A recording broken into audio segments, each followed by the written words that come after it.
तर या होत्या आतापर्यंतच्या महत्त्वाच्या हेडलाईन्स आणि बुलेटिनच्या सुरुवातीलाच बातमी आहे काँग्रेसच्या अंतर्गत काँग्रेस कार्यकर्त्यांना जे टार्गेट दिलेलं आहे ते टार्गेट पूर्ण होत नाहीये। काँग्रेसच्या डिजिटल सदस्यांची नोंद होत नाहीये आणि याबद्दलची एक महत्त्वाची बातमी काँग्रेस अंतर्गत आहे, कारण काँग्रेसनं सुद्धा आता डिजिटल मीडियाच्या माध्यमातून आपली ताकद वाढवण्याचा प्रयत्न केलेला होता। त्याची नोंदणी करण्याचा त्यांनी निर्णय घेतलेला होता, पण ही नोंदणी होताना दिसत नाहीये। काँग्रेसच्या कार्यकर्त्यांना जे टार्गेट दिलेलं होतं ते टार्गेट पूर्ण होत नाहीये। काँग्रेसच्या 1 कोटी सदस्यांची डिजिटली नोंद करण्याचं टार्गेट होतं, मात्र अजून केवळ 4 लाख सदस्यांची नोंदणी करण्यात आली आहे। त्यामुळे काँग्रेसच्या डिजिटल सदस्य नोंदणीच्या आढावा बैठकीत प्रभारी एच.के. पाटील यांनी तीव्र नाराजी व्यक्त केलेली आहे, कारण काँग्रेसला डिजिटली अधिक सक्षम व्हावं लागणार हे स्पष्ट आहे। पण या सगळ्याबद्दल अधिक तपशीलवार माहिती देण्यासाठी स्वाती लोखंडे डोके आपल्या प्रतिनिधी आता आपल्यासोबत आहे। स्वाती, काय नेमकं म्हणायचं, कारण हे टार्गेट पूर्ण होत नाहीये, याचं कारण नेमकं काय आहे? खरं तर जिथे आपल्या सगळ्यांना माहिती आहे की काँग्रेसनं आपल्या डिजिटल सदस्य नोंदणीला सुरुवात केली काही महिने झाले आणि मार्च अखेरीस साधारणतः 1 कोटी लोकांचं किंवा 1 कोटी सदस्य हे नव्यानं जोडले गेले पाहिजेत डिजिटली, असे साधारणतः टार्गेट ठेवण्यात आलं होतं।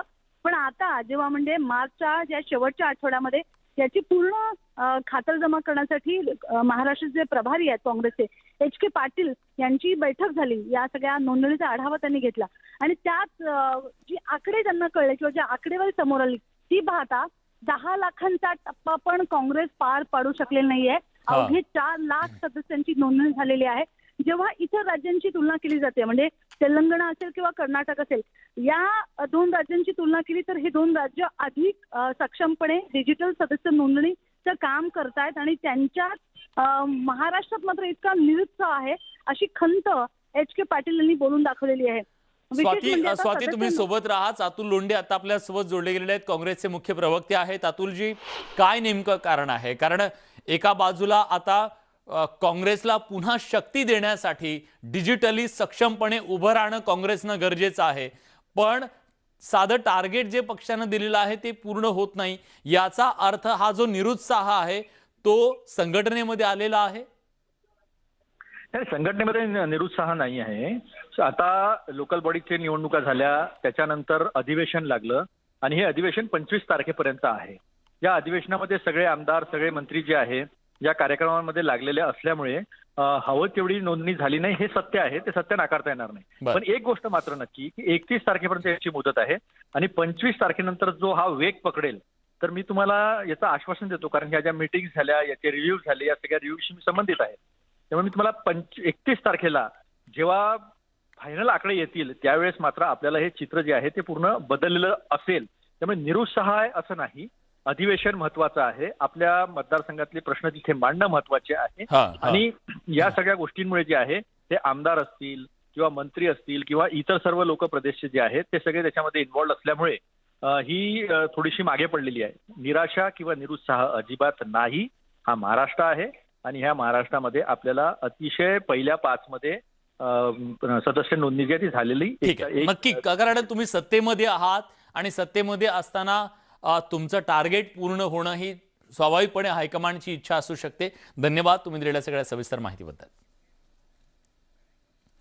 आणि यानंतर बातमी आहे ती म्हणजे राज्याचे मुख्यमंत्री उद्धव ठाकरे यांनी शिवसेनेच्या आमदारांसाठी एक स्नेहभोजन ठेवलेलं आहे आणि या स्नेहभोजनाच्या दरम्यान मुख्यमंत्री आपल्या आमदारांना मंत्र्यांना नेमकं काय कानमंत्र देतात याची उत्सुकता आहे। सध्या राज्यातलं सगळं राजकारण पूर्णपणे आरोप प्रत्यारोपांच्या फैरीने दणाणून गेलेलं आहे। अशा परिस्थितीमध्ये शिवसेनेच्या अनेक नेत्यांवरती ईडीच्या कारवाईचा फास आवळला गेलेला आहे। आता तर थेट नेतृत्वाच्या भोवतीच ईडीच्या कारवाई जी आहे ती पोहोचलेली आहे। अशा वेळी शिवसेनेच्या नेतृत्वाकडून आता शिवसेनेच्या आमदारांना मंत्र्यांना कसा विश्वास दिला जातो आणि त्यांना काय कानमंत्र दिला जातो हे पाहणं महत्त्वाचं असेल।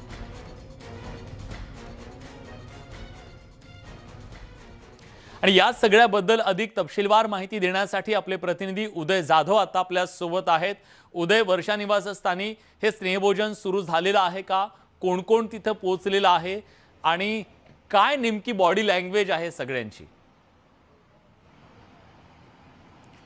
विलास, वर्षा निवासस्थानी मुख्यमंत्री उद्धव ठाकरे यांच्या उपस्थितीमध्ये शिवसेनेच्या आमदारांचा आणि मंत्र्यांचा स्नेहभोजन कार्यक्रम जो आहे तो सुरू झालेला आहे. वर्षाच्या बंगल्याच्या मागे जी हिरवळ आहे त्या हिरवळीवरती हा कार्यक्रम सुरू आहे.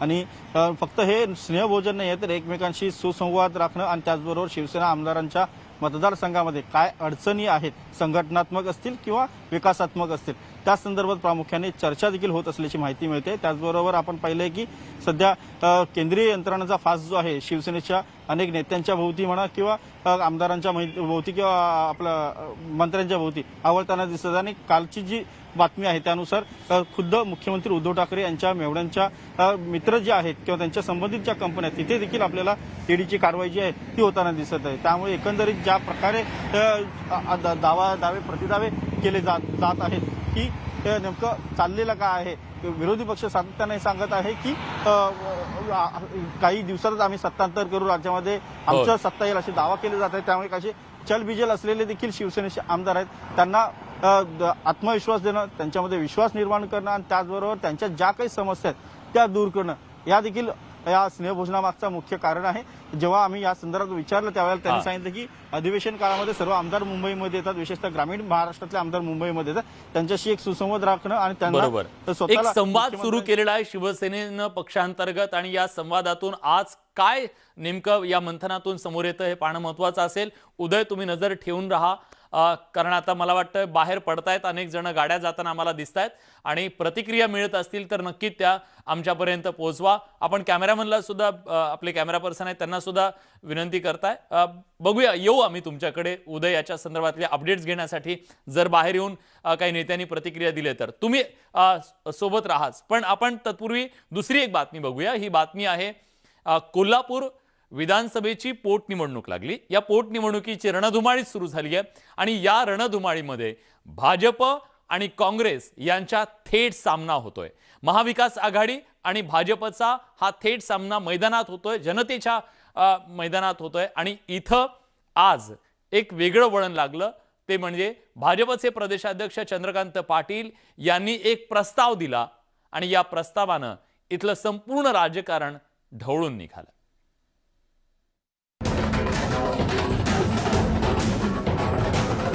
काँग्रेसचे आमदार चंद्रकांत जाधव यांच्या निधनामुळे रिक्त झालेल्या कोल्हापूर उत्तर विधानसभा पोटनिवडणुकीकडे राज्याचं लक्ष लागलंय.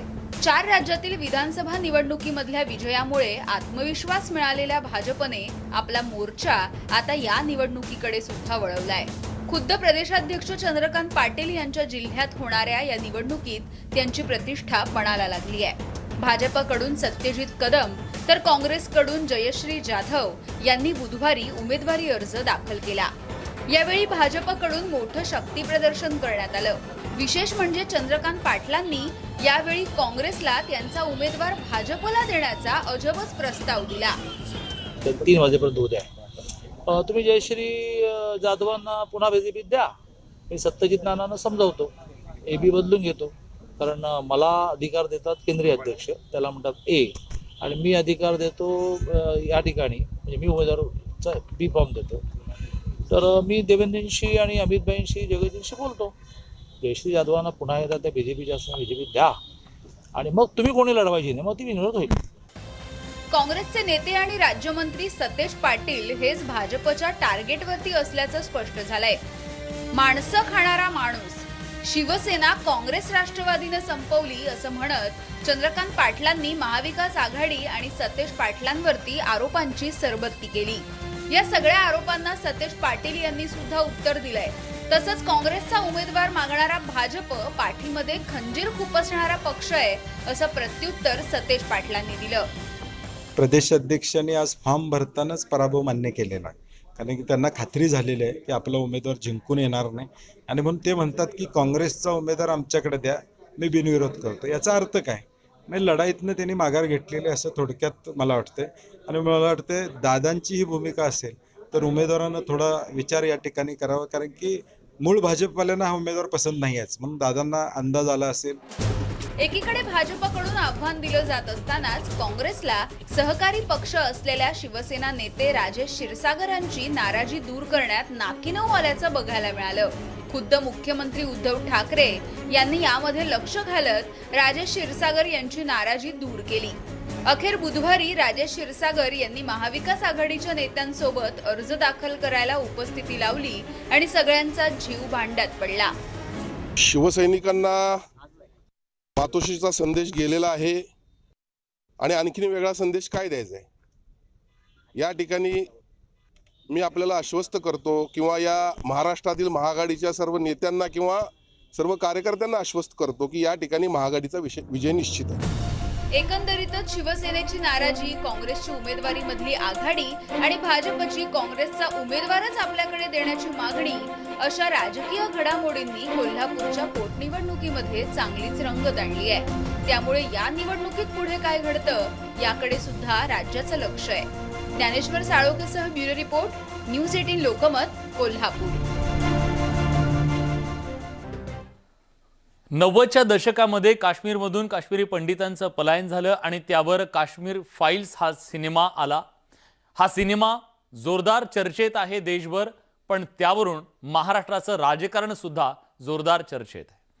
महाराष्ट्राच्या आत्ताच्या विधानसभेमध्ये यावरून पुन्हा एकदा सत्ताधारी विरोधक आमने सामने आले आणि दोघांनीही एकमेकांना काश्मीर फाईल्सच्या निमित्तानं आरोप प्रत्यारोप करत चिमटे काढले.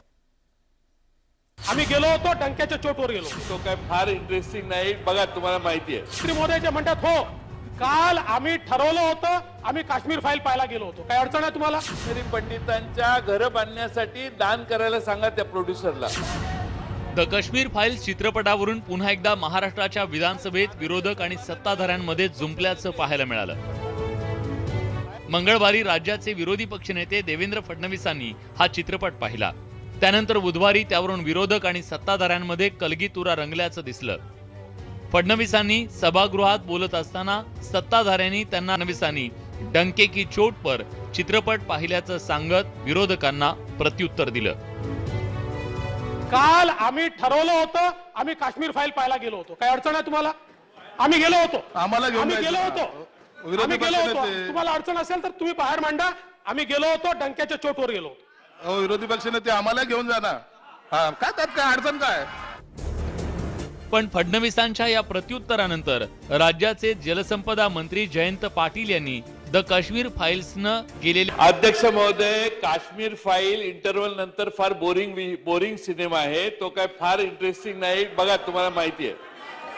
काश्मीर फाईलचं एवढं कौतुक असेल तर जेवढा म्हणून त्याचा फायदा आता 17 कोटीची फिल्म 150 कोटी त्याला मिळाले, तेवढे सगळे काश्मीरी पंडितांच्या घर बांधण्यासाठी दान करायला सांगा त्या प्रोड्युसरला.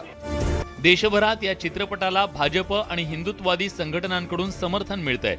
त्याचाच परिणाम महाराष्ट्रातल्या अर्थसंकल्पीय अधिवेशनात वेळोवेळी दिसून आल्याचं चित्र आहे. Bureau report, news 18 Lokmat. Box ऑफिसवर सिनेमा एका बाजूला गल्ला जमवतोय तर दुसऱ्या बाजूला त्याच सिनेमाच्या निमित्तानं राजकीय नेते सुद्धा मतांचा गल्ला जमवण्याचा कसोशीनं प्रयत्न करतायत.